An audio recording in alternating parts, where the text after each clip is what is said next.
Hi, my name is Tom Gore. I'm a second generation Alexander Valley grape grower.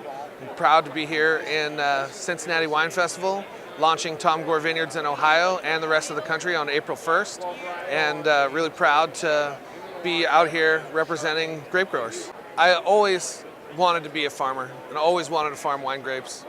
My dad moved to Alexander Valley in the early 70s.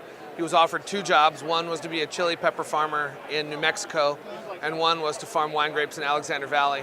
I'm really glad we're not talking about salsa and the new salsa we're launching, and we're talking about the wine. My wife and I also have a small 2-acre produce farm, and we grow and sell vegetables at restaurants locally in town, and obviously share a lot with friends and eat a lot of it ourselves. So we really kind of wanted to have an opportunity to tell that kind of story, both of fresh food and my heritage as a grape grower in Sonoma County, and present that in a wine. So really kind of present a wine in like a farm to table or farm to glass in this case kind of a fashion. You can't disassociate the grapes from the winemaking or the winemaking from the grapes.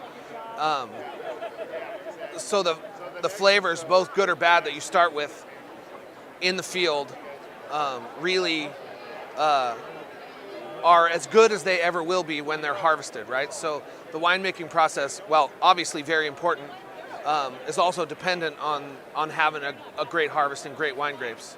I farm, like I said, about 1,300 acres. Most of that's Cabernet and Chardonnay, but I farm about 8 varieties. There's 2 tiers of wines.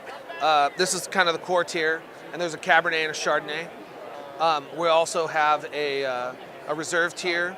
A field blend is the first wine that we've launched in that arena. It's a little more in a reserve style, and it's 45% Petit Verdot, 35% Malbec, 10% Tempranillo, 8% Merlot, and 2% Cabernet.